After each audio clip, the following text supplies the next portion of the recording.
हाथ के भी कितने रूप होते हैं। कुछ स्नेह के नाते आपसे मिलते हैं तो कुछ प्रहार बनकर आप पर गरजते हैं। कुछ मित्रता के नाते आपके ओर बढ़ते हैं तो कुछ शत्रुता में आपको खींच ले जाते हैं। किंतु कभी सोचा है कि कौन सा हाथ अधिक मूल्यवान? जब आप सफल होते हैं, जब आप शुभ कर्म करते हैं, तब कुछ हाथ आपके लिए तालियां बजाते हैं और कुछ हाथ ऐसे होते हैं जो आपके कंधे पर रखे जाते हैं जब आप जीवन में सबसे अधिक असफल होते हैं, जब आप टूट जाते हैं। ये तालियां बजाने वाले ये हाथ, आपकी प्रशंसा करने वाले ये हाथ, इससे कहीं अधिक मूल्यवान है वो हाथ जो आपको तब सहारा देते हैं जब आप वो समय व्यतीत कर रहे हैं जो कोई नहीं करना चाहता।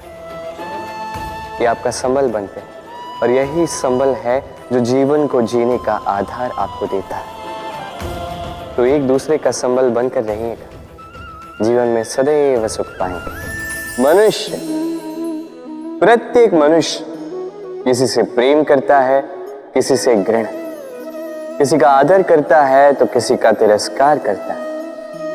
मनुष्य कुछ भी हो सकता है, स्वस्थ हो सकता है, रोगी हो सकता है, धनी हो सकता है, निर्धनी हो सकता है, मित्र हो सकता है, शत्रु भी हो सकता है। यदि कुछ नहीं हो सकता तो अस्पर्श, छुआछूत ईश्वर की दृष्टि में सबसे बड़ा पाप है। ये जो मनुष्य का शरीर है ये ईश्वर की देन है, ये उसका मंदिर है। हर शरीर में ब्रह्मा जी निवास करते हैं, तो इस शरीर का अपमान करना, इसे छूने से भी कतराना, ये कभी ना करना। इस जीवन में छुआछूत कभी ना करना। ईश्वर की जो देन है उसका सम्मान करना सीखो। प्रेम और चाह समान लगता है किंतु है नहीं, इनमें बहुत अंतर है। देखा जाए तो प्रेम और चाह कभी एक हो ही नहीं सकते। अब यदि मैं आपको उदाहरण दूं, यदि आप इस पुष्प को चाहते हैं तो आप इसे इसकी डाली से तोड़कर अपने पास रखें, किंतु यदि आप इससे प्रेम करते हैं तो आप प्रतिदिन आकर इसकी जड़ों को जल देंगे ताकि ये और खिले। बस यही है अंतर चाह और प्रेम। चाह स्वार्थ बन जाता है, जहां प्रेम प्रेम परमार्थ बनता है। तो चाह नहीं, प्रेम कीजिए, जीवन धन्य हो जाए। कभी किसी बालक को देखा है कितना कुछ घटित होता है उसके जीवन, बालपन से लेके बड़े होने तक असंख्य अनुभवों को अनुभव करता है। कभी गिरता है, कभी चोट खाता है, कभी सीखता है, कभी पीड़ा सहता है तो कभी आनंद के क्षण जीता है, किंतु स्मरण रखता है तो केवल आनंद के क्षण। अब तनिक एक बार आपके जीवन के प्रारंभ में झांक के देखिए, आपके बालपन में झांक के देखिए, आप पाएंगे कि अधिकतर स्मृतियां जो आपके मन में हैं वो अच्छे क्षणों की, बुरे क्षणों की नहीं। इसीलिए ये बालपन, ये सुखी होता है, ये निश्चिंत होता है। इसलिए आज भी ना जाने आप कितने भी बड़े क्यों ना हो जाए, बुरी स्मृतियों को, बुरी यादों को भुलाने का प्रयास कीजिए। एक बार बुरी यादों को भुलाने का अनुभव आपको हो गया तो स्मरण रखिए, कितने भी कठिन कष्ट आपके जीवन में क्यों ना आए, उनका सामना करने में आप सक्षम रहे। यदि मैं आपसे पूछूं कि इस संसार में सबसे महत्वपूर्ण तत्व कौन सा है, तो आप कहेंगे जल। और बिल्कुल ठीक है, किंतु किस कारण से? इसलिए कि वो हमें जीवन देता है, इसलिए कि वो हमारी प्यास बुझाता है, या इसलिए कि हमारे दैनिक कार्यों से लेकर मरने तक हमारे काम आता है, हर कार्य में हमारी सहायता करता है? नहीं, इसके पीछे एक भाव है जल की प्रकृति। सोचिए, सागर का ये जल सूर्य के ताप को सहकर वाष्पित होता है, फिर ऊपर जाके मेघों में समा जाता है, फिर मेघों के साथ एक लंबी यात्रा तैर कर कहीं पर्वतों से टकराकर वर्षा बनकर इस धरा पर बरसता है। इस धरा के अंग को, इसकी मिट्टी को स्वयं में समा लेता है। मनुष्यों द्वारा, अन्य जीवों द्वारा जो गंदगी फैल चुकी है उसे स्वयं में समा लेता है और फिर अग्रसर होता है पुनः सागर की ओर, सागर में समा जाता है। किंतु फिर भी पुनः वाष्पित बनते समय उस गंदगी को वहीं छोड़ देता है, उस गंदगी को अपने साथ लेकर नहीं जाता। बस यही जल की प्रकृति है जो उसे महान बनाती है। आप भी अपने जीवन में अपना कर्म कीजिए, महान कर्म कीजिए, पुरुषार्थ कीजिए, किंतु पुरुषार्थ के साथ जो अहम आता है उसे अपने साथ उठने ना दें, उससे परे उठें। आप स्वयं को जल की ही भांति हल्का पाएंगे। चिंता, सभी कहते हैं चिंता नहीं करनी चाहिए, किंतु चिंता सभी करते हैं। जो वृद्ध व्यक्ति होता है वो अपने अतीत की आज से तुलना करके चिंतित रहता है। जो युवक होता है वो भविष्य के विषय में सोचता है, अपने लक्ष्य को कैसे प्राप्त किया जाए इस विचार में चिंतित रहता है। एक बालक ही है जिसे ना भविष्य की चिंता है, ना भूतकाल का दुख है। और ऐसा क्यों? क्योंकि वो केवल वर्तमान में जीता है और इसीलिए वो सबसे अधिक सुखी है।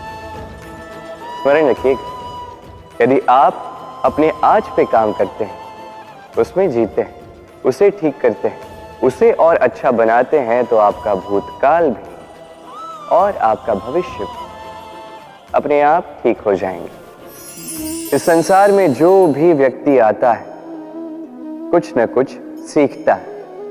अब उसके पीछे होता है उसके गुरु का।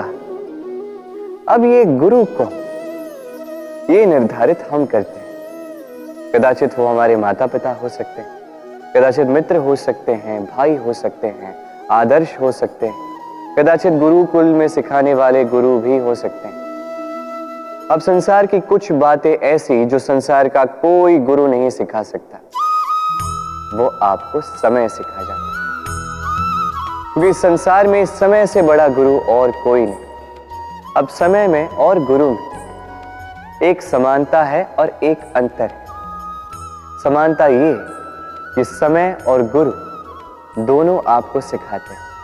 अंतर ये कि गुरु पहले आपको सिखाता है, फिर आपकी परीक्षा लेता है। समय पहले आपकी परीक्षा लेता है, फिर आपको सिखाता है। अब शिक्षा प्राप्त करके परीक्षा देना और परीक्षा दे करके शिक्षा प्राप्त करना, ये दो भिन्न बातें।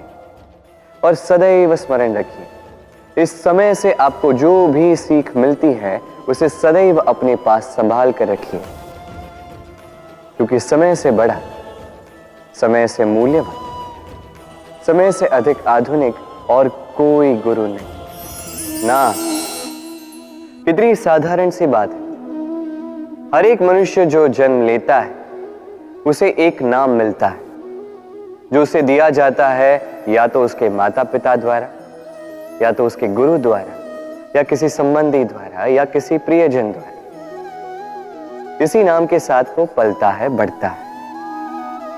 परंतु क्या यही नाम है? क्या यही सब कुछ है? कदापि नहीं। एक नाम वो है जो आपको जन्म से मिलता है, जिसे आप कर्म तक ले जाते हैं, और एक नाम वो जो आप अपने कर्म से अर्जित करते हैं, और इसी कारण से आप जन्मों जन्मों तक जाने जाते हैं। आपका वास्तविक नाम वो नहीं जो आपको जन्म से मिला है। आपका वास्तविक नाम वो है जो आपने अपने कर्म से कमाया है, क्योंकि इस कमाई के पीछे अनंत प्रयास छिपे होते हैं, अनेक परिश्रम छिपे होते हैं। किंतु यदि आप चाहते ही हैं कि लोग आपके नाम को स्मरण रखें, तो आपको कर्म के मार्ग पर अग्रसर होना ही होगा।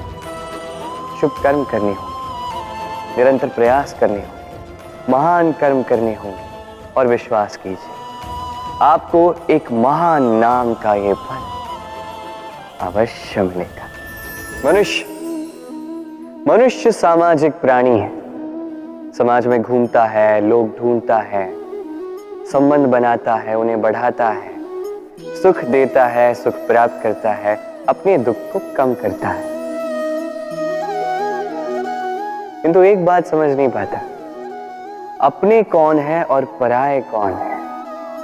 देखिए, अपने वो नहीं जो सुख के क्षणों में आपके साथ रहते हैं, अपने वो है जो दुख के क्षणों में आरंभ से लेके अंत तक आपके साथ खड़े रहते हैं। ध्यान रहे, सुख के क्षणों में जो आपके साथ सम्मिलित होते हैं, ये वो लोग हैं जिन्हें आप चाहते हैं।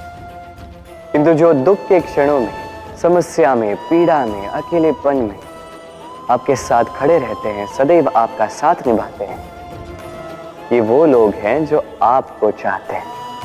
अब किन्हें अपना बनाना है और किन्हें पराया, निर्णय आपका है। कभी जीवन में आपने देखा होगा, सुना होगा कि मनुष्य जब दूध पीता है, उसमें यदि कोई मक्खी आके गिर जाए तो वो उसका पान नहीं करता, उस दूध को कहीं फेंक देता है। किंतु सोचिए, यदि यहाँ पे परिस्थिति तनिक भिन्न है, दूध के स्थान पर घी है, तो मनुष्य क्या करता है? उस घी को नहीं फेंकता, उसमें से मक्खी को निकाल के फेंकता है। इससे हम क्या समझते? यही कि मक्खी अधिक महत्वपूर्ण नहीं, अधिक महत्वपूर्ण है वो पदार्थ घी। अब सोचिए, दूध और घी दोनों उत्पन्न होते हैं गैया से, फिर अधिक महत्वता घी को क्यों दी जाती? वो इसलिए क्योंकि जो जितना तपता है वो उतना खड़ा बनता है, उतना मूल्यवान बनता है, इतना मूल्यवान कि यदि उसमें कोई अवगुण भी हो, लोग उसे अनदेखा कर देते हैं।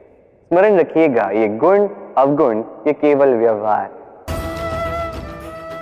किंतु परिश्रम करना, संघर्ष करना, तपना, ये मनुष्य का भाव है। और व्यवहार पे नहीं, भाव पर ध्यान केंद्रित कीजिए, उसे महत्व दीजिए। और आइए मेरे साथ प्रेम से कहें, राधे राधे।